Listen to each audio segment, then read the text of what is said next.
דוקטור רון ארבל, מנהל מרכז לרפואת ספורט, בדרך כלל עוסק בספורט, אבל ידבר היום על מה קורה לגוף שלנו, במיוחד לאלה שיושבים כל כך הרבה שעות מול המחשב.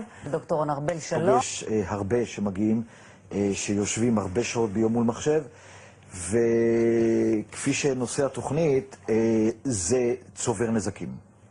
נזקים אורתופדיים בעיקר?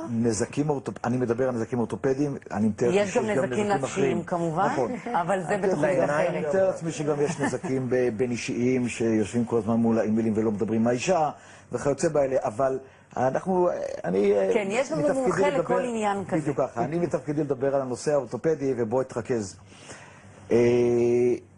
הנושא האורתופדי הוא, אני חושב, כי זה מה שאני גם יודע, שהוא הכי בעייתי בנושא של הישיבה מול מחשב. הוא תלוי במספר גורמים. מה, ידיים? כאן המפרק הזה? הכל. האצבעות? הכל. מתחיל לכאוב לי הגוף.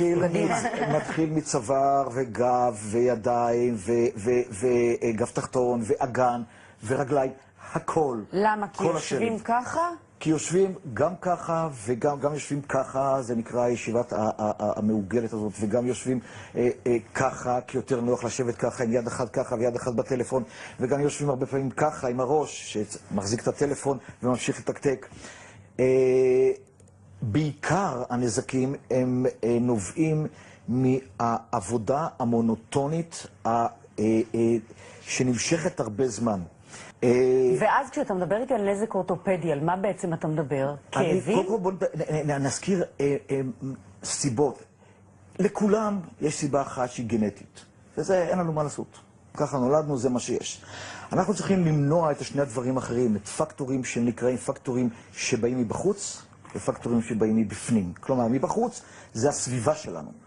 הכיסא, השולחן, המנח שלה, איך היד מונחת, כל הדברים האלה זה פקטורים שיש לנו שליטה עליהם. ובנוסף, יש את הפקטורים שאנחנו יכולים לפעול, ההמלצות למניעה של אותן בעיות, זה ההפסקות הקצרות באמצע, והטיפולים בעצמנו. לדוגמה, כיסא. כיסא שהוא נמוך מדי, ואני צריך לשבת, ואני יושב נמוך, עם ברכיים כפופות מדי, והפרעה בזרימת דם לגפיים תחתונות, למשך שעות, בנקל יכול להביא להפרעה בזרימת דם ולהתפתחות של טרומבוזות בוורידים ברגליים. כן. זה נמוך מדי. כשאני לא מזיז את הרגליים ויושב כל הזמן ברכיים כפופות. כמו בטיסה. אז מה זה נמוך מדי? איזה זווית הרגל צריכה להיות? נמוך מדי שהרגל היא בזווית יותר גבוהה. אוקיי, אבל כן צריכה לגעת ברצפה. אין פה חוקים, רק שנדע, לצורת הישיבה ולצורת עבודה אין פה חוקים ברורים.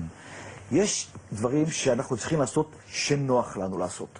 להניח את היד בצורה שנוחה לנו לעשות. אף אחד לא יתחיל להדפיס בצורה כזאת או בצורה כזאת. יש את הצורה הנוחה, זו הצורה הישרה, עם טיפה כיפוף למעלה, זו הצורה הנכונה.